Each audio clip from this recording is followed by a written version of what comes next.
Première émission spéciale pourrait s'intituler « Les grosses têtes et les bébêtes ». Plusieurs fois par mois, les animaux de bonne compagnie, les fauves redoutables et les singes plus malicieux que les hommes suscitent nos interrogations farfelues et les réponses pleines de savoir et d'humour du docteur Marie-Claude Bomsel, notre vétérinaire de charme.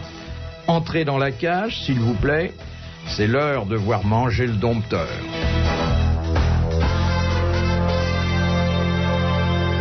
Bonjour, ils sont tous là, la diva des bébêtes, Marie-Claude Bomsel. Bravo.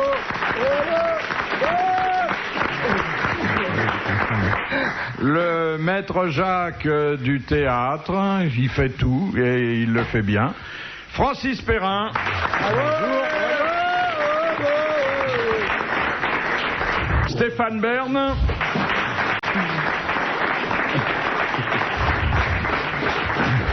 Et notre agrégé d'histoire, Guy Montaigne.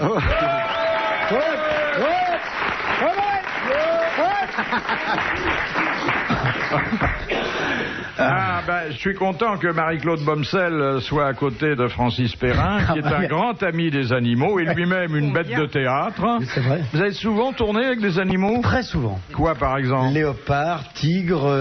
Philippe Léopard. Oui. Complètement... Non. Vous avez tourné avec... oui. Donc... J'ai fait un film qui s'appelait « Ça n'arrive qu'à moi » avec Bernard Blier, où j'étais dans une cage et j'ai passé une journée entière dans une cage seule avec un tigre. Et ça s'est très bien passé. Femelle. Ah oui. Voilà, ça c'est Et qu'est-ce que vous lui aviez apporté? Un petit cadeau? Je l'avais nourri pendant 3 semaines parce qu'elle est habituée à ma voix, à me voir et tout. Non, c'était très, Vous très, étiez très roulé sérieux. dans son urine pour bien vous faire reconnaître? Non, j'avais pas fait ça. Bah, vous eussiez dû. La prochaine fois, vous Heureusement qu'on me l'a pas demandé. Ça, je sais pas si j'aurais fait ça. Oh, dites donc. Et avec les singes, vous avez aussi... Ah oui, j'ai tourné avec un chimpanzé. Il était étonné que je sois là, d'ailleurs. Non, c'est très dangereux, les chimpanzés. Ah oui, là, ça... Avec un orang-outan, j'ai tourné avec un orang-outan. Tenez, la première citation fait référence à cette espèce. Elle vient de Madame Fontaine, qui a dit... L'orang-outan est un singe qui se rapproche de l'homme et qui se rapprocherait encore bien plus de la femme si on le lui permettait. Oui. Pierre Desproges. C'est assez vrai d'ailleurs. Coluche. Non. Pierre Dac. Alors, c'est quelqu'un que nous citons de temps en temps, mais sans excès, qui est mort il y a bien une vingtaine d'années, qui avait commencé par être animateur de radio et qui est devenu un excellent acteur de cinéma. Maurice Biraud. C'était Maurice Biraud. Bonne réponse de Guy Montaigne.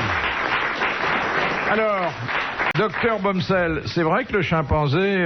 L'orang-outan. L'orang-outan... Tous les grands singes, l'orang-outan, pas particulièrement. Mais enfin, le mien, oui, il a une grande passion pour moi à cause, je crois, de la couleur des cheveux et tout. Je connais. Nous avons eu de grandes passions l'un pour l'autre, jamais concrétisées, contrairement à ce que vous croyez, parce que je vois bien votre œil. Non. Ça s'est arrêté au moment où il m'a saisi brutalement, mais poliment, m'a installé à côté de lui dans la cage et où je lui ai dit non, en baissant les yeux quand même, comme une jeune dame bien élevée que je suis. Je me rappelle m'être promené comme ça au jardin des plantes. Et tout d'un coup, je vois des plantes. Et je vois une charmante jeune fille qui était bien courvêtue, la bougresse, avec une belle paire d'annes en avant et une petite paire d'annes en arrière, bien assez découverte, ça. Et puis il y a le gardien qui était là derrière, qui semblait assez excité. Le gardien assez... C'était le printemps, elle était un petit peu penchée comme ça sur une fosse. Il y avait 2 gorilles en train de... Le mâle et la femelle, ils sont en train de se donner.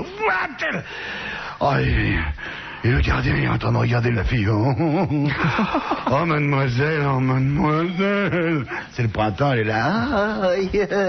Dites donc, vos gorilles. Oh mademoiselle. Oh, qu'est-ce que j'aimerais en faire autant alors. Allez-y, c'est vos gorilles après tout.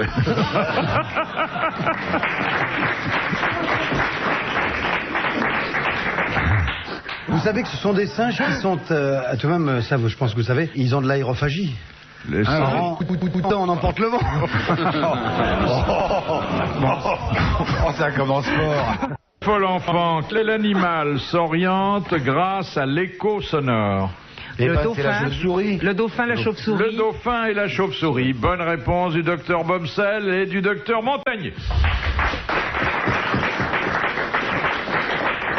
Alors, le tutu-pampan des bébêtes, avec cette question de Monsieur Lavial. Dans leur vie sexuelle, qu'est-ce qui différencie le phoque de l'otarie? Le phoque vit en grand harem, a priori. Oui, et l'otarie à l'hôtel? C'est anatomique? Non, c'est pas anatomique, c'est comportemental. Donc ils sont fidèles, et pas les otaries. Pas du tout, ni l'un ni l'autre, ils vivent tous en harem, vous êtes bien d'accord, chacun. Oui, non, pas l'otarie. Il y a quelque chose de fondamental, et d'ailleurs, si vous regardez un accouplement d'un peu loin, vous savez, même sans entrer dans le détail, si c'est un phoque ou si c'est une otarie. Il mord la femelle à la nuque, l'un et l'autre pas? Il y en a qui font ça dans l'eau et d'autres sur la banquise. Alors, le phoque s'accouple en mer, et les autres sur la banquise. Et l'otarie sur terre. Oui, c'est vrai. C'est une bonne réponse du docteur Bern. Eh oui, eh oui. Il faut dire que dans les gens que vous fréquentez, il y en a beaucoup qui sont comme des phoques. Hein. Elle est un peu facile. Disons plutôt que j'ai vu la banquise. Pour les 60 du roi de la reine de Norvège, on a été dans les fjords norvégiens pour observer comme ça les phoques et les otaries. Pourquoi vous voulez prendre des leçons ou quoi? Non, il n'y avait pas un banc de morue, non, c'est pas du tout ce que je voulais dire. Ils font ça en morse, hein, d'ailleurs. Vous connaissez la très jolie histoire de ce directeur de cirque qui n'a pas trouvé un seul numéro pour sa matinée du dimanche. Il a perdu un acrobate et il est très emmerdé. Alors il reçoit des tas de visiteurs, des gens qui... Enfin bon, c'est nul, quoi. Puis tout d'un coup, arrive un Esquimau. Oh, je m'appelle Irkutsk, je suis Esquimau. Je vais vous montrer un grand numéro Esquimau.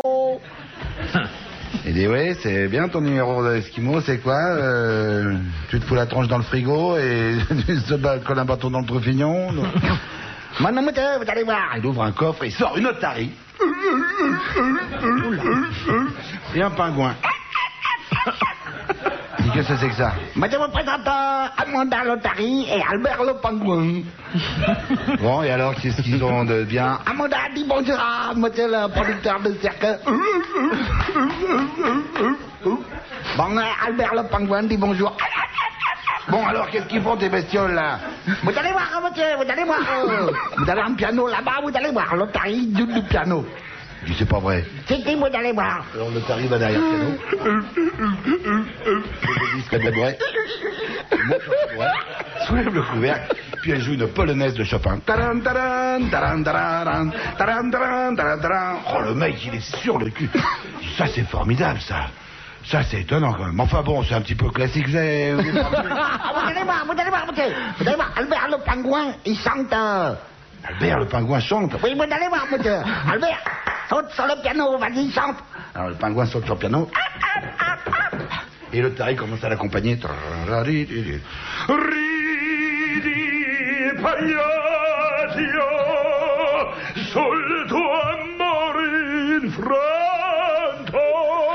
Oh, le mec, il est sur le cul. Il dit, mais c'est pas vrai. C'est extraordinaire, ça, c'est un numéro fabuleux. Ah, on signe le contrat tout de suite. Oh, le mec, il dépouille le champagne. Hop, il sert le champagne. Il dit, bon, maintenant qu'on a signé le contrat, alors, il recousse l'Esquimau. Vous pouvez me le dire, là. Il y a un truc, dans votre numéro. Eh bien oui, il y a un truc. Bah, dites-le-moi. Vous êtes sûr, là, maintenant, c'est signé le contrat. Dites-le-moi. Le pingouin ne chante pas. C'est l'otarie qui est ventriloque.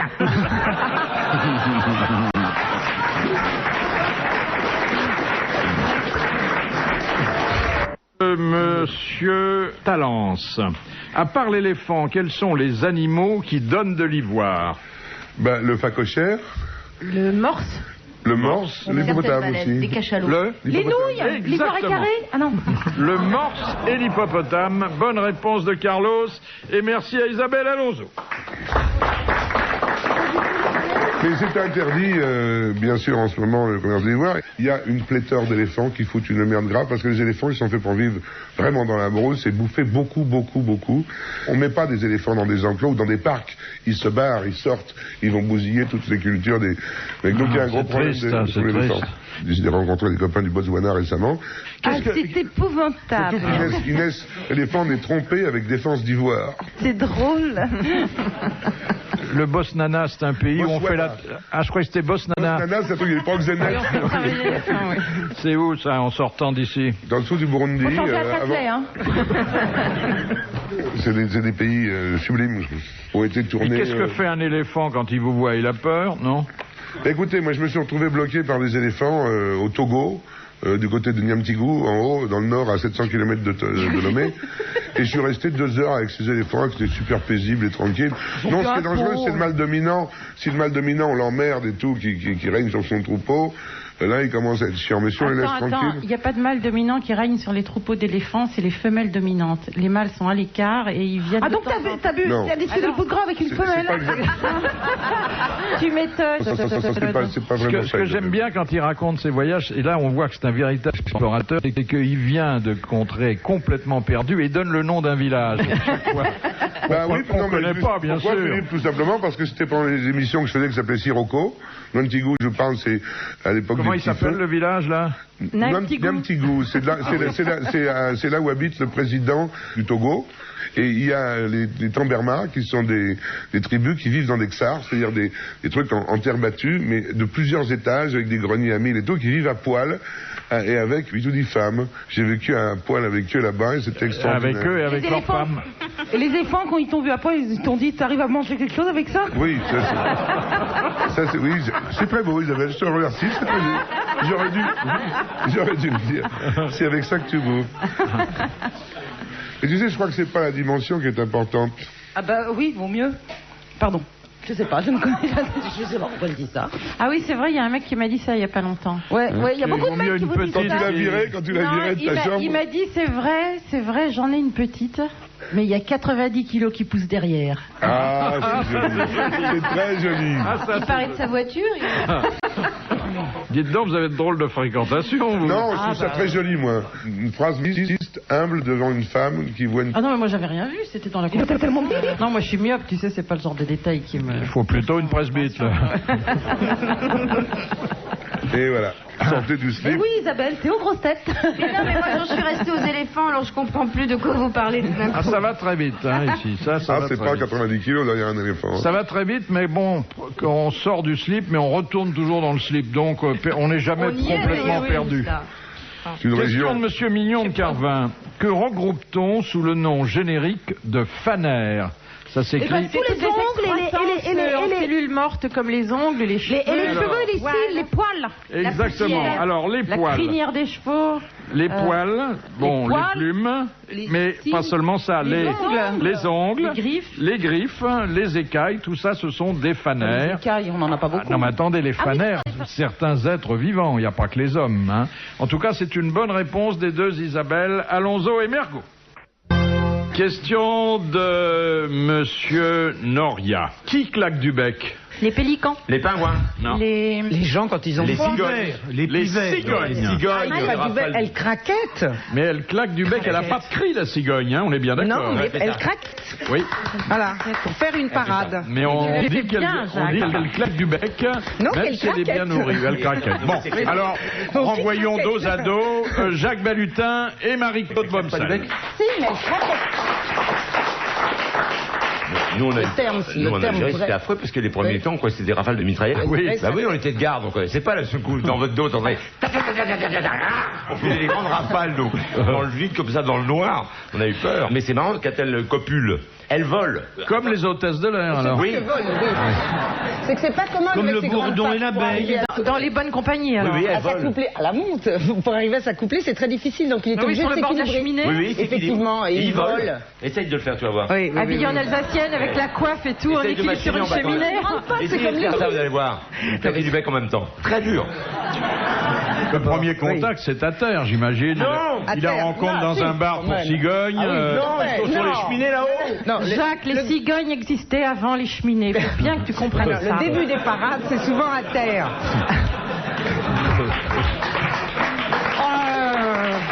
Alors la parade, c'est à terre. C'est à terre fréquemment. Bon, ensuite, effectivement... Alors il lui dit si on allait faire un tour. Voilà, il fait une espèce de danse, il marche à côté et il craquette, il claque du bec en penchant la tête comme ça d'un côté et de l'autre. Il la tourne, il la retourne.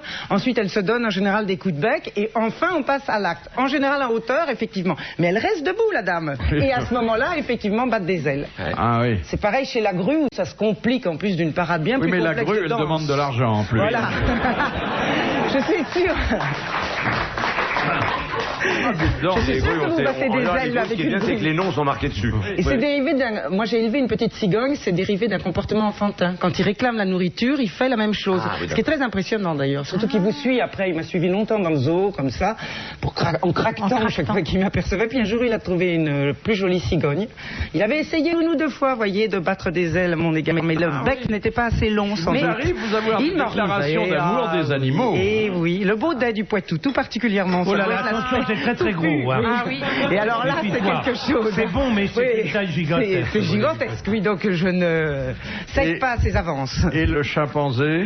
J'ai que des orang-outans. L'orang-outan, oui, ça m'est arrivé. Ils vous ont fait déjà des propositions? Des propositions, oui, j'ai pas forcément. C'est mignon, non? C'est le cri qui m'effraie, moi. Oh, ce cri guttural au débat.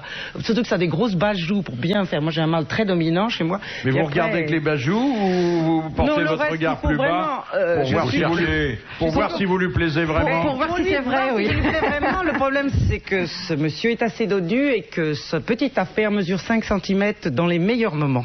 Donc c'est pas forcément délicat, surtout qu'il est petit, qu'il a le ventre et tout ça. Donc j'évite, et puis on se regarde dans le regard, je soumise, je reste comme ça. Vous avez peur d'être déçu, de toute façon...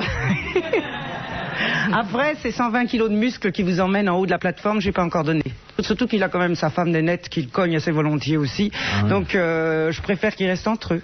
Ils ont de si jolis enfants. 5 cm, c'est pas beaucoup. C'est pas terrible, hein. Vous êtes déçus, là. Quoi, vous en sortez très bien, vous.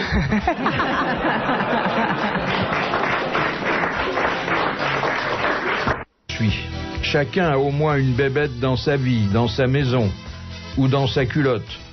On va les caresser à rebrousse-poil.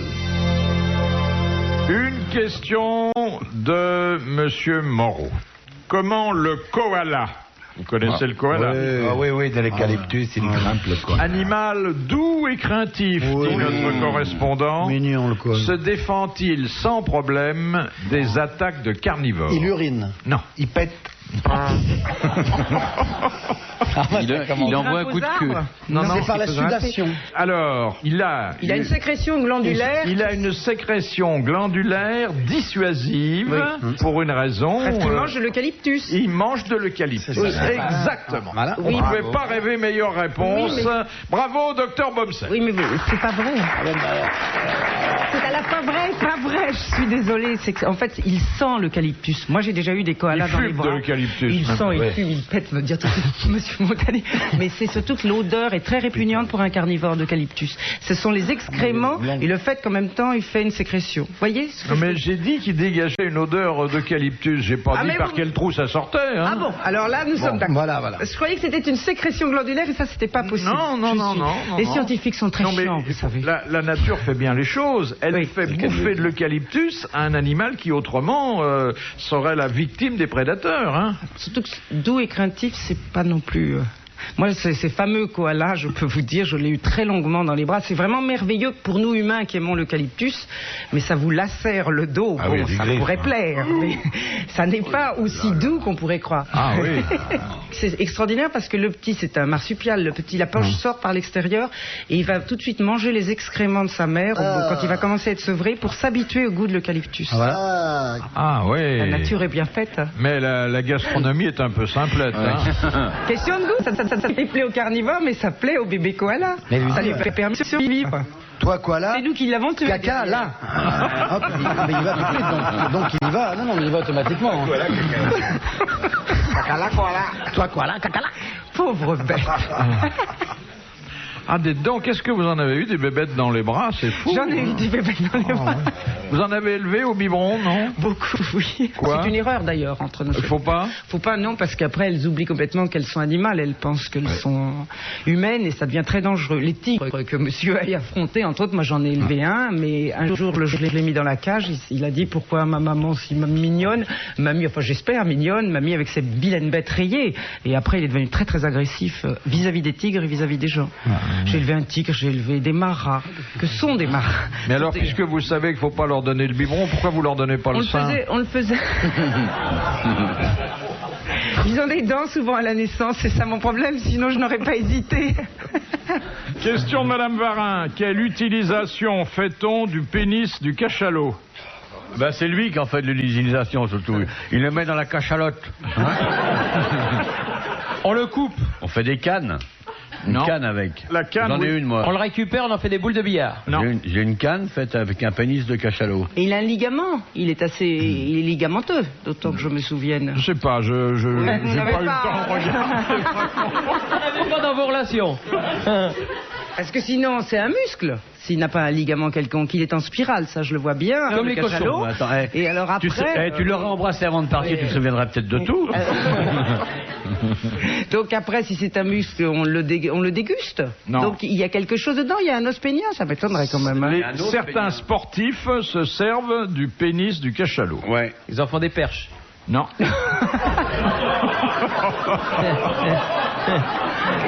Qu'est-ce qu'ils peuvent faire? Certains sportifs. Pour faire une cravache. Ils s'en servent pour frapper dans une balle du pénis du cachalot. Et après, non, pas directement, mais c'est quand même associé à un sport qui utilise une balle. Une raquette? Pas le golf. Alors, le golf, les golfeurs, oui. Que peuvent-ils faire avec le pénis d'un cachalot? Se le mettre pour la balle dans les fourrés. Ah oui. Ils mesurent. Ce sport est tellement chiant que... Ah non, il paraît que ceux qui le font, On va dans les fourrés, monsieur Robert? Parce que la petite balle, elle est perdue une fois de plus. Les tis sur lesquels on pose la balle? Non. C'est pas le C'est pas un club, c'est pas un club de golf. Eh ben, ça sert au club. La poignée? Non. Le bout? Non, c'est pas un morceau du club, mais ça sert, en ce qui concerne les clubs... À réduire le sac? Exactement. Ce sont des sacs... Ah, les baleines. Exactement. Ah, les baleines qui sont dans le sac. Oh, bah oui, mais ça c'est encore... Bonne réponse de l'amiral. Ah, j'ai pas compris. Alors, là, faut m'expliquer anatomiquement. Là. Les sacs, pour qu'ils s'avachissent pas... On met des baleines. On met des baleines à l'intérieur. On met des baleines aux gaines des dames, des baleines en Ben voilà, c'est le cachalot, il est aussi dans les gaines des dames. Non mais attendez, la baleine c'est bien le truc des baleine, c'est un cachalot qu'on oui, fond pas. Bon, c'est à peu près pareil. C'est pas pareil du tout. C'est des cétacés. Non mais c'est comme les cétacés. Le cachalot a une mâchoire, la baleine elle a des fanons et patates. Ça marche pas pareil. On peut en discuter. Mais attends, scientifique de Montrouge. Eh ben oui, mais il n'y a rien à faire. Non mais attends, qu'est-ce qu'elle nous raconte? Tous c'est des cétacés, ça tu n'y peux rien. Alors on continue. Toi en plus, du calme. Moi j'essaye de comprendre comment la baleine est T'essaies de comprendre, t'en as pour une heure. C'est comme les baleines qu'on met dans l'école, c'est le même principe. Ah bon? Ouais. Ah oui. Si vous mettez des baleines dans votre colle, c'est pour dissimuler vos fanons. Non mais attendez. Il fait la sortie des lycées, il met des baleines dans l'école. Non mais attends.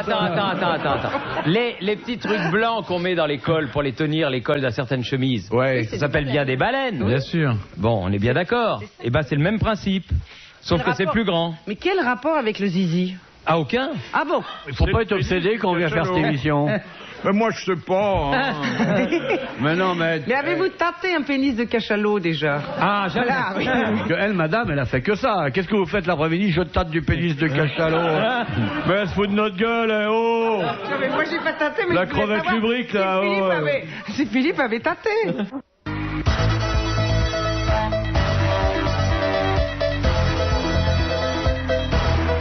J'ai sorti mes loupards aujourd'hui. Oui, hein. je vois pas mal. Qu'on m'avait prévenu.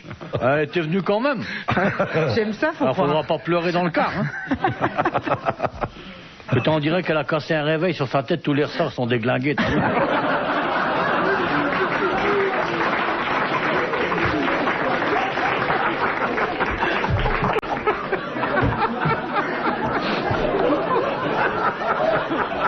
Non mais c'est vrai, C'est pour ça que je sonne plus. On t'avait prévenu. De l'amiral quand même. Je l'avais jamais vu de près. Oui. Et alors quoi? Quel est votre sentiment? Enfin, si vous en avez un pour lui. Je ne peux pas le dire aussi franchement. Quoi, t'es amoureuse? Attention à la régurgitation. Enfin, apparemment, il vous a à la bonne, hein, là. Ça... Ah bon? Oh ouais, le radar à con n'a pas sonné quand je l'ai vu. Question. Qu'est-ce que t'as? T'es fâché? Non.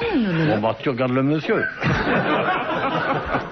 Elle est agressive, hein? C'est ma crinière. Elle appelle ça une crinière. Elle dit, putain, on dirait un dessus de dépotoir, elle appelle ça une crinière. Non, mais c'est une coiffure un peu afro, hein?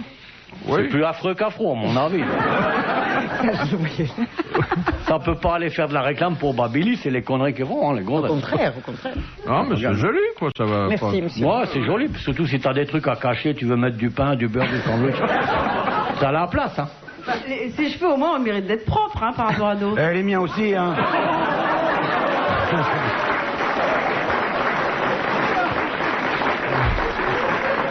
Allez, on nous attaque. Toi, tu l'as cherché, hein. Non. Elle est tombée dans la baignoire de son chien, maintenant elle s'imagine qu'elle est propre, l'autre naine. D'ailleurs, j'utilise les mêmes shampoings. Ça se voit. Elle se marre, l'autre. Va arrêter de te marrer, écoutez ce que dit le monsieur, la professeure, là. Tiens, moi, j'aimerais bien la voir avec les animaux. Ils doivent se marrer quand ils la voient. Ils disent, tiens, voilà le réveil cassé qui s'approche de nous. Alors aujourd'hui, on va nous tripoter pour voir si on est en bonne santé. Il y a le lama qui dit, attends, celle-là, tout à l'heure. Ça, c'est assez exact. Qu'est-ce que vous avez comme animaux de compagnie, vous? Moi, j'avais un chien et... Morpion. Non, sinon, non, Il est mort de quoi, ton petit chien? Ben, il a été empoisonné. C'était un petit chien que j'avais ramassé... il n'y avait pas toutes les options, hein, sur le Kléber. Je le gardais avec moi, il était sympa. Quand il aboyait, ça...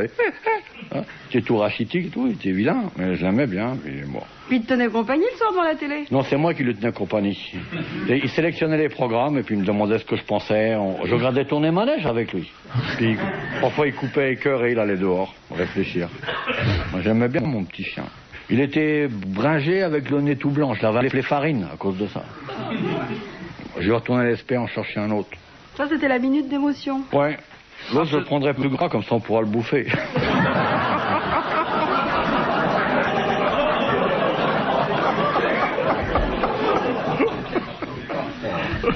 N'en croyez pas un mot, hein. Vous n'êtes pas le genre à manger un chien. Oh si, j'ai bouffé du chien, moi. Mais pas le vôtre. Oh, bah non, mais le chien des autres, c'est pas écrit sur la brochette, hein.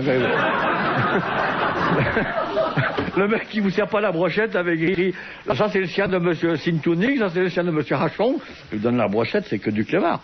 Et comment tu sais? Sur la carte, il y a écrit chien? Non, mais tu sais, il y a des endroits où il n'y a pas de viande, les atolls, ça on entend bouffer du chien. Pourquoi tu manges pas du poisson dans ces endroits-là? Parce qu'il y a des endroits où le poisson il est empoisonné, donc il faut manger du chien. Demande, même la professeure, elle connaît ça. Tu vois, même une professeure, elle sait ça, c'est pour te dire. C'est que le poisson, il mange des coraux empoisonnés. Et c'est le début de la chaîne alimentaire perverse. Puisque le poisson ne meurt pas du poison qu'il a absorbé, mais il le conserve en lui-même. Et le prochain mangeur pourra à son tour être empoisonné par le poisson empoisonné qu'il a mangé. Et si c'est l'homme, il se gratte pendant 50 ans, putain. Même chose pour le mercure et tout. Il a parfaitement raison. Tu vois, même le professeur a dit j'ai raison, toi. T'es pas con pour un professeur, toi. Madame Romer de Besançon, quand les petits de l'araignée Stegodiphus lineatus sortent de l'œuf, quel est leur premier repas? Ils mangent la coquille. L'araignée elle-même. Ils mangent? Leur araignée, la mère. Ils mangent la mère. Oui. Exactement. Et voilà. Ils mangent leur maman. Et c'est là qu'ils chantent notre mère qu'on va manger. Très gai les naissances des petits enfants d'araignée. Vous connaissiez pas ça, docteur? Non, je savais que les scorpions montaient sur leur maman, mais peu d'araignées mangent leur mère. Mais enfin, comment ça montait? Elles montent sur le dos de la mère. Ah, ça, c'est des petits scorpions. Non, mais pas plus que ça. Hein. Ah non, tout bien, tout honneur. Tout bien, tout honneur, tout petit comme ça. Bonne réponse de Macha Merrill. Question de Madame Langlois de Moulins. Chez les reptiles, les amphibiens ou certains poissons, qu'est-ce qui définit le sexe de l'animal naissant? À la naissance? La température, exactement. Ah bon? Eh oui, c'est la température qu'il a fait pendant le développement embryonnaire. Bonne réponse du docteur Bomsel. Mais précise. c'est vachement intéressant ça. C'est pas, non, c'est malheureusement pas aussi précis d'ailleurs. Ça dépend des périodes. Il y a par exemple, chez les crocodiles, plus c'est froid, plus il y a de mâles, plus c'est chaud, plus il y a des femelles. Ah ouais, au point de vue des œufs. oui. Oui, merci, ça, je m'en doutais, mais il y a des sexes qui s'inversent aussi chez les tortues. Alors quand le crocodile a froid, ça donne quoi? Non, quand les œufs sont en incubation au froid, c'est des femelles, sinon ce sont des mâles. Si on veut mettre des mâles, il faut lui mettre une chemise au crocodile, non? Attends, moi j'ai eu 2 garçons, Oui. j'arrive pas à avoir des filles. Non, mais Donc, attention, tes garçons, tu les as à l'intérieur du ventre. Tandis que là, les œufs sont dans le sol. Oui. Ça dépend du sol. C'est météorologique, tu Ça connais. t'avait pas pendu, toi? Oui. Je croyais qu'il couvait. Ça dépend de la température extérieure parce que les œufs sont à l'extérieur. Sur la reproduction humaine, la température n'a pas de. Ça joue pas? Mais non, d'influence. puisque les bébés sont à l'intérieur. C'est les messieurs qui donnent le sexe à ce moment-là. Les bébés sont à l'intérieur. Et si je me chez les mets gens, faudrait que je t'explique. en Alors hypothermie, moi je veux bien que tu me montres tout l'appareil, je n'ai rien compris à ce système. Les bébés c'est à l'intérieur de la maman. Oui. Moi je croyais qu'ils avaient des gros ventres parce qu'elles mangeaient des crêpes. Non, c'est... Attends, frère, je revois mon truc. bon bah c'est très bien. J'ai un truc à vous demander, docteur. Oui, madame. Ça vous intéresse peut-être pas les autres. Non, ça nous intéresse pas, mais vas-y quand même. Mais parce que je voulais savoir si c'était vrai. J'ai appris que les rossignols et les pinsons avaient des accents. Oui. Par exemple, un rossignol à Lille, il chante pas pareil qu'un rossignol à Marseille. C'est vrai? Bah oui. Parfaitement exact. Bah, oui. oui, tout le monde sait ça. Hein. Justement, à mon avis, personne ne savait ça. Un rossignol auvergnat Oui, ils ne se reconnaissent pas forcément de Par exemple, le rossignol d'Olivier ne chante pas comme le rossignol de... Mais ils chantent plus ni l'un ni l'autre, ceux-là. Non mais c'est vrai. Très différent. On m'a dit qu'il y a longtemps qu'il ne chantait plus, le rossignol d'Olivier.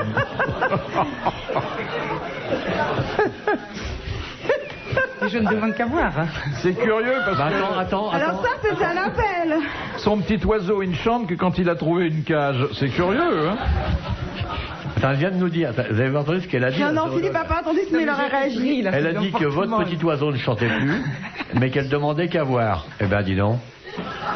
On prend ses gouttes et on se calme, hein, avant de fantasmer sur tous les oiseaux morts. C'est partie de mon métier de regarder les oiseaux, monsieur. Ça, François Dassy. Mais quand Ressusciter un petit oiseau, quand je pense c'est le que rêve cette- d'une femme, je cette m'excuse. femme a des enfants, mais où va-t-on? Enfin, n'empêche que mon intervention était quand même pas dénuée d'intérêt. Oh, mais aucune n'est jamais dénuée d'intérêt. Elle était passionnante, d'ailleurs. J'aimerais bien qu'on t'envoie à l'ONU, ils ne perdraient pas leur temps avec toi. Toi. Non, à la fin, il faudrait l'envoyer. Et où avez-vous appris ça? À la radio. Nous avons des rivaux. Mais pas du tout. Et moi, j'écoute toutes les émissions, même la nuit surtout. Parce que dans la journée, il n'y a que des chansons. Et les chansons, je comprends pas les paroles. Il doit se régaler, son mec. Hein. Je le vois en train de dormir avec des boules caisses pendant que l'autre est en train de... Elle écoute les rossignols.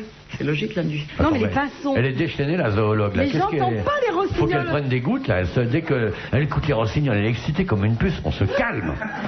Parce que mon petit rossignol, il veut pas chanter. J'en ai un qui vient, mais il veut pas chanter. Tourne le dos.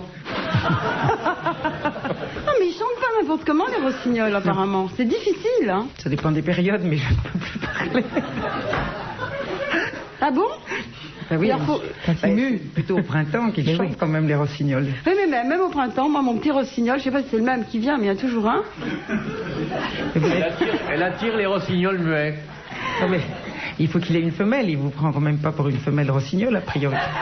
Mais elle siffle, elle Ah, c'est ça, il faut que je trouve une femelle. Mais oui, enfin, faut pas la trouver. Il va la trouver toute seule. Hein. Ah bon? C'est bouillé. Et à quelle heure le soir vous allez prendre le serein? J'ai pas compris, là. Ça fait rien. Une petite question de zoologie de Madame Beauvais. Quelle est la différence entre les animaux lumineux et les animaux phosphorescents? Alors, Oui, allons-y. Alors, allons-y. c'est tout la question? Oui, c'est tout. Bon, alors les animaux On est mal barré. Oui. phosphorescents, Bon, c'est la on nuit. prépare le mandat. C'est uniquement quand ils sont en période de chaleur. Ah oui. Alors que le lumineux, par exemple, la raie, Par exemple, Elle a la raie lumineuse. force, elle a des ampoules. Si t'as vu... Et les animaux phosphorescents qui clignotent la nuit, il y en a au bois de Boulogne. C'est pas drôle du tout. Et alors, le lumineux... Oui. Non, c'est pas la règle que je voulais dire. C'était, il y a une anguille qui est lumineuse, un poisson... Il y a une anguille sauvage, oui. Hein, il y a un poisson qui est lumineux. Il y a plusieurs poissons phosphorescents. D'une façon générale, si les savants, que vous connaissez peu d'ailleurs, À qui vous dites ça ont fait un distinguo entre les animaux phosphorescents et les animaux lumineux, c'est parce qu'il y a une différence. Eh ben, phosphorescent, c'est que la nuit, non? Lumineux, ils le sont constamment. Phosphorescents, ils le sont que d'une manière ça provisoire. pourrait être ça. Non, c'est pas ça. Eh ben oui, c'est ce que je l'avais dit tout à l'heure. Quand Ah non, ils j'essaye de étaient en l'exprimer. chaleur, quand ils sont en chaleur, comme le ver de terre est en chaleur. Ah oui. Le ver de terre est en chaleur. Ah bah, en période de rut. Non mais Ah oui, le ver de terre devient Vous lumineux. n'êtes jamais assis dans l'herbe et ça fait quelque chose. Ah oui. Enfin, mieux vaut un verre de terre qu'une taupe. Hein, Parce que la taupe, ça fait vite pique-nique Un dramatique. bon lombric, hein, ça fait du bien. Alors ça concerne... non mais on est phosphorescent la nuit, on est lumineux toute la journée. Non, On est phosphorescent dans l'eau de mer. Non, la phosphorescence et la luminosité s'observent la nuit. Hein. Sinon, c'est du gâchis. C'est une différence entre les animaux à poil et pas à poil? Non. C'est une différence de couleur, de production, d'origine de la lumière. La alors. femelle est L'origine de la lumineuse, lumière. Ouais. le mâle est phosphorescent. L'inverse.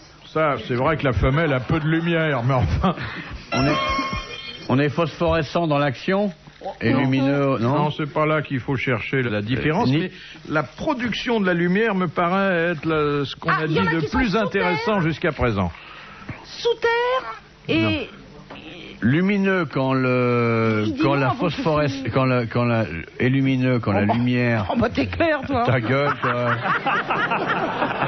Et toi, Vas-y, Amiral, ton soutien, vas-y, raisonne. Continue, t'as un raisonnement intéressant. Vas-y, t'occupe pas de la dame. J'ai jamais entendu comme ça, Belmar. T'occupe pas de la dame, vas-y. Non mais prends des risques, le bavard fou, là. M'appelle pas bazar fou, ça c'est pour l'intimité. Ils sont lumineux parce que leur sang est lumineux. Je vois très bien Belmar à la pêche au chambord. Oui, ne vous troublez pas.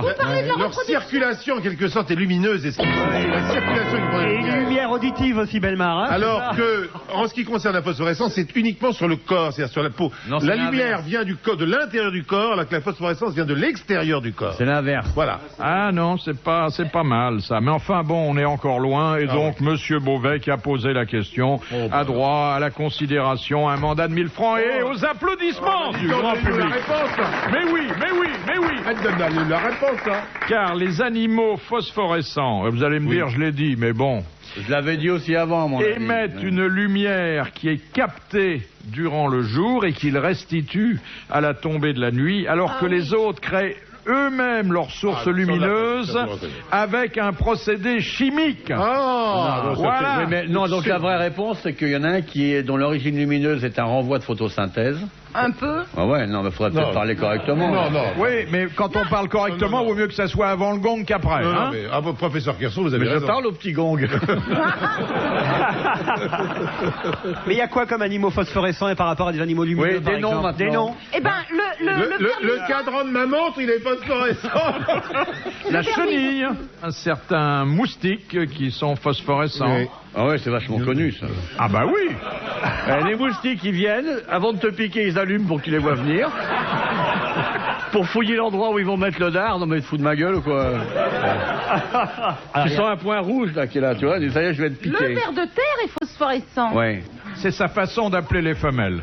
Oui, non, mais il y a beaucoup d'animaux pour qui ça constitue la parade nuptiale. Le La signal. phosphorescence. Ah oui, oui, Et oui. chez l'homme, non. Il clignote. Non, Chez l'homme, l'homme il éteint la C'est lumière. de racolage pour l'animal. Oui.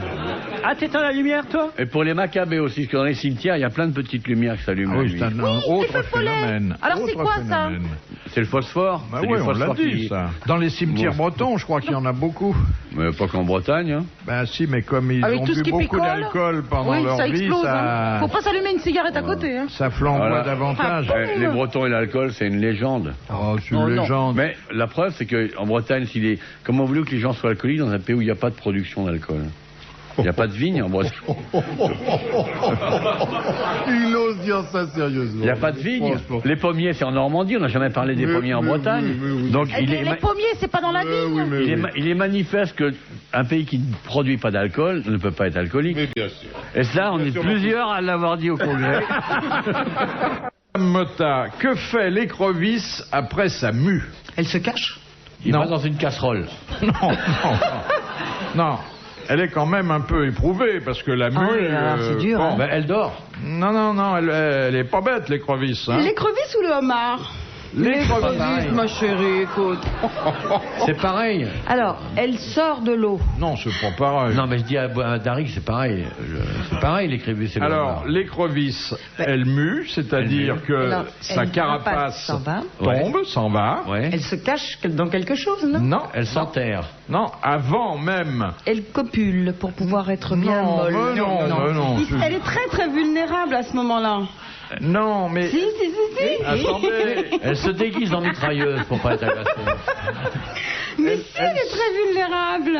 Elle sait bien, la petite écrevisse, qu'il lui manque du calcium, qu'il faut. Alors elle mange du Elle mange sable. tout la craie du tableau à l'école. Elle va manger Pour du faire fromage. calcium. Non, elle va pas manger du fromage. Elle boit du lait. Mais non. Alors, que fait la petite écrevisse qui vient de muer pour. Elle mange sa carapace. Elle mange sa carapace. Bonne réponse de l'amiral. Voilà. Vous avez fait de l'astaciculture, amiral, non? Non, mais moi, je m'occupe vraiment des animaux. Je ne suis pas payé pour faire professeur. Oh. Et t'as déjà bu de l'alcool avec les animaux morts dedans? C'est-à-dire... L'alcool de vipère, ça existe, Ouais. ça? Oui, j'ai déjà bu comme ça, de l'alcool de vipère. Question de Madame Dagan. Quels sont les 4 singes qui font partie des grands singes? Le gorille, l'orang-outan. Alors, gorille, orang-outan, Gibbon et chimpanzé. gibbon et chimpanzé. On peut pas mieux répondre. Bonne réponse de Marie-Claude Bomsel. Et le bonobo, en plus. J'en mets un 5e. C'est curieux, le gibbon, j'ai toujours Qui est cru le que c'était le chimpanzé nain. même que Elle est le vachement calée, hein. que l'orang-outan. Lesquels ont les fesses rouges? Aucun. Aucun. Les chimpanzés, un peu. Ah oui. Vous avez le grand gorille africain. Vous voyez, 250 kilos, vraiment le gros Bien noir, mâle, avec ouais. un harem, 3 Julie, enfin vraiment le costaud. Une Rolex. Les chimpanzés classiques, qu'on connaît tous, avec Tarzan, bon, qui eux vivent en grands groupes. Et Ils sont grands s'arrangent comment, entre eux. ceux-là? Ils sont grands comment? À peu près 1m50, 60, 70 kilos. Tu vois, 1m50? Ils sont plus petits que moi, alors. oui, Mais c'est vous petit. pouvez vous marier? Et il y a le chimpanzé nain, qui est à peu près la même taille en fait, mais qui est beaucoup plus fin, qui est le fameux bonobo, qui règle tous ses conflits en faisant l'amour et pas la guerre. C'est joli, non? Donc 1m50, c'est des grands singes. Donc moi, je serais dans les grands singes. Oui. L'orang-outan, ensuite, qui est roux et qui vit en Indonésie, et les fameux gibbons, qui vivent aussi Alors, en Asie. Quel est le... Ah, les gibbons d'Auvergne. ça, c'est délicieux, ça. Ah, oui. Quel est le singe qui est le plus exhibitionniste? Oh, le chimpanzé. Ah oui. Oui, parce qu'il vit en grand groupe et en guerrier continuel et qu'il est toujours en train de se montrer à tout point de vue. Tandis que c'est un extraverti. Pourquoi tu viens pas avec un petit chimpanzé? Parce qu'il est mieux dans la nature, donc. Elle préfère Olivier. Ils sont bien écoute. ici, là. Je t'en prie, du calme. Elle est mieux qu'Olivier. Non, mais lui, il est complètement introverti. Plutôt gorille, lui, moi je Voilà, trouve. c'est ça, il est plutôt gorille. Oui, non. Ah ben moi, je trouve que tu fais plutôt morue, tu vois. Attends, je vais pas me laisser parler comme ça, moi. C'était un compliment. Eh ben moi aussi. Ah bon, bah alors. Oui, c'est logique, toi tu es de la mer, moi je suis de la terre. Voilà. Non mais oh. Au début de l'émission, je voulais vraiment être gentil, galant, je les trouvais merveilleuses. Vous avez vu comment elles se laissent aller toutes? J'ai une très grande passion pour les gorilles et les orang-outans. Ça, c'est une proposition, Olivier. Et alors, est-ce que vous avez pratiqué avec, je crois que c'est le yerlich, la langue que vous leur mettez dans la bouche. Ah, est-ce que je parle avec les... Non, pas chez nous, non. Pas non, il y a une chercheuse... Il y a beaucoup de chercheurs qui parlaient, oui, Prémac, qui parlaient avec les... C'est des Anglaises dont un chien ne voudrait pas à Londres. Et peut-être que là-bas, il y a le miracle. Il y a un langage sommaire, mais qui permet de communiquer. C'est-à-dire qu'il y a deux systèmes. Il y a effectivement le système sourd-muet qui permet de communiquer, mais maintenant ils travaillent avec des ordinateurs, ce qui est encore plus précis. Tout particulièrement les bonobos, qui sont ces fameux chimpanzés nains qui sont infiniment plus intelligents que les autres puisqu'ils ne se bagarrent jamais. Les petits sont toujours plus intelligents. Ça, c'est souvent vrai, Philippe. Et eux travaillent sur ordinateur. Il y en a un qui est aux États-Unis qui connaît à peu près 1000 mots, ce qui est beaucoup quand même. Tu veux dire que le singe, il tape sur l'ordinateur? Oui. Mais il a des codes. Il n'a pas les lettres qui sont les nôtres. Il a des codes spéciaux et il communique par ordinateur. Par exemple, il y a une banane, quand il a faim, il appuie sur la banane. Oh, c'est beaucoup plus complexe que ça. Il peut répondre au téléphone. Aujourd'hui, je vis mon 650e jour de cage. Je trouve que ceux qui m'analysent ont l'air fatigués. Il n'y aurait pas quelques déprimes de la part de ce jeune professeur Roux qui vient de France, dont la chevelure ondule derrière le carreau. J'y penserai tout à l'heure. Tiens, regardons la télévision. J'ai lu ce qu'il écrivait. Non, mais c'est vrai, j'ai vu le film là-dessus. Il n'y a pas que des bananes, il y a des abstractions. Hein. Il y a des abstractions, il y a une fabuleuse mémoire. Il manque le verbe passé-présent, c'est ça qui manque. Mais c'est vrai qu'il y a une mémoire très étonnante et que c'est presque angoissant. Il y a un regard aussi qui est très différent. Et on a fait différentes expériences. Si on l'appelle et qu'il dit je veux une pomme et une glace à la vanille, on vient le lendemain, on donne une pomme et il tape vous avez oublié la glace à la vanille. Ce qui est quand même très, très fabuleux déjà comme abstraction. J'arriverai pas à faire ça. Les chiens et les chats n'ont pas. Non, s'ils savaient taper sur un ordinateur. Non, parce qu'ils sont moins. D'abord, les chats sont pas sociaux, donc ils n'ont pas besoin de communiquer, ils sont territoriaux, et donc ils se moquent un peu de la communication, c'est sommaire. Et le chien est trop hiérarchisé. Le chien, c'est nous, le maître tout puissant et magnifique, ça suffit largement. Il n'a pas ces rapports de hiérarchie mouvante. Ah. Voilà. C'est passionnant le monde animal. Hein. Raconté par elle. Ah oui. C'est merveilleux. Vous viendriez aux grosses têtes avec un orang-outan? En plus. Ce serait la première fois qu'on recevrait un couple. Plus sérieuse de Monsieur Mikolajek. Quelle espèce animale s'accouple, suspendue par les pieds à la cime des grands arbres? Les paresseux. Les orang-outans. Exactement. Enfin, il y en a pas mal. Exactement. Les gibbons. Les gibbons moins. Hein. Non, ils font ventre-ventral. Non, ils sont plus souples. Ah oui. Les paresseux quand même, typiquement. Et mais là, c'est acrobatique. Hein. C'est acrobatique. C'est le coït trapèze. Hein. Et en plus, le paresseux, ça peut durer 1 heure, 1 heure et demie. C'est normal. Vous avez essayé, je parle pas 1 heure et demie, mais en haut, c'est ça. Ça peut durer 1 heure, 1 heure et demie. Mais alors à ce moment-là, vous fermez votre bureau, vous décrochez votre téléphone, qu'est-ce que vous faites? C'est long quand même pour vous. J'ai pas besoin d'abord d'observer aussi précisément. Attendez, si vous savez que ça dure 1 heure et demie, c'est que vous restez là avec votre montre en bas. Dernière citation que nous envoie Monsieur Hogg et que je voudrais que vous savouriez car elle le mérite. Qui a dit: le bonheur est une potiche posée sur le nez d'un mandarin qui éternue. Confucius, ça. Non. Oh, bah merde alors. Le bonheur est une potiche. Mao Tse-tung. Posé sur le nez d'un mandarin qui éternue. Alors, c'est un écrivain aujourd'hui disparu, qui fut un grand voyageur. Marco Polo. Non, un Français. Jules Verne. Jules Verne. Non, il est mort au début de ce siècle, dans la première moitié. Il était officier de marine. Pierre Loti. Pierre Loti. Voilà, Pierre Loti. Bonne réponse de Francis Perrin. Bravo, merci, à la prochaine.